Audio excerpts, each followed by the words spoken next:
Todd McLean. Thank you, Mr Chair. It's a pleasure to take a call at this part of the debate on the vote Foreign Affairs and Trade.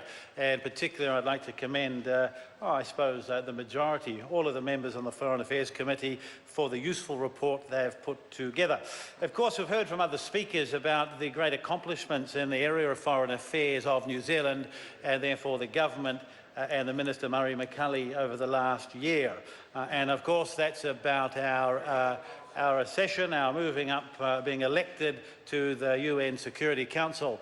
Mr Speaker, there are members of this House who over the last 3 or 4 or 5 years that Mr McCully and Sir Jim McClay and others have been campaigning on behalf of New Zealand for this seat on the Security Council, members of this House that said it would never happen, that New Zealand wouldn't get the recognition that Minister McCully was seeking, and that it was a waste of effort, a waste of time, and dare I say it, some said a waste of taxpayers' money.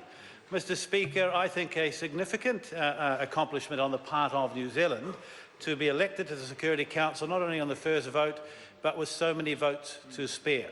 And the reason that the support that New Zealand received was so significant is because we are seen to be a fair-minded country that will stand up for the rights of people all around the world. We set out an agenda and said we would go and talk about those issues and received that significant support.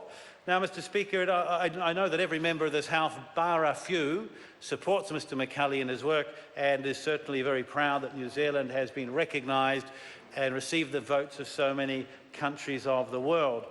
And I know this is a political place inside this chamber, Mr Chair, but listening to some of the speeches over this part of the debate, it would lead one to believe that not all of the support that should be backing New Zealand is as obvious or as apparent as it might be, as it should be, from members of the opposition. But I put that down to the politics of the situation. I know that David Shearer is a very big supporter of our place on the United Nations, and he's a man I have a lot of respect for Mr Shearer.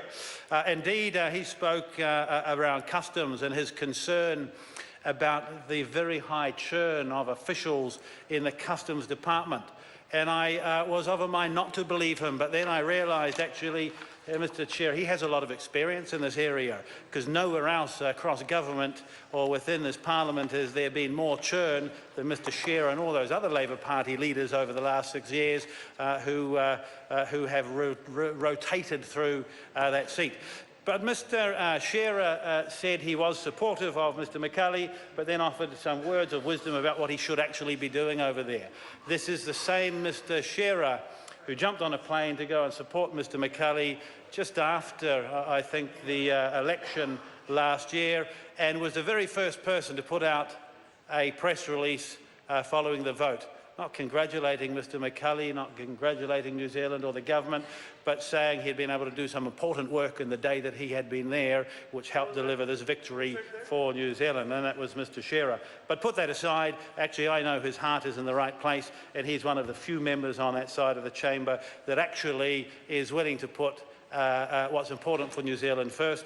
And even when it comes to, in my second intervention, when I want to talk more about trade, Mr Chair, even when it comes to being supportive of high-quality trade agreements, I know that when many of his colleagues will vote against the TPP, he will be conflicted, and I wouldn't mind betting we'll see him on this side of the House. So we've taken on the UN Security Council chairmanship, the presidency at the moment, and Mr McCully, with our representatives there, is representing New Zealand extremely well.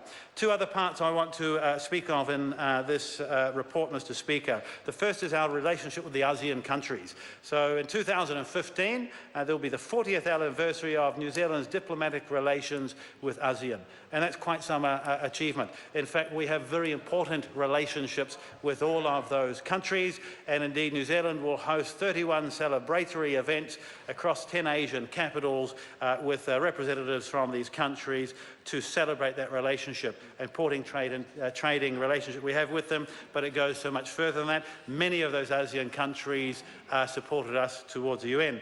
And the final bit there, Mr Speaker, is around Niue and our relationship with them. Smallest country in the world, a very special relationship for New Zealand. Mr McCulley has championed our relationship, has ensured we give the right type of support to Niue, and in particular since 2010, a lot of effort between the governments has gone into the promotion of tourism.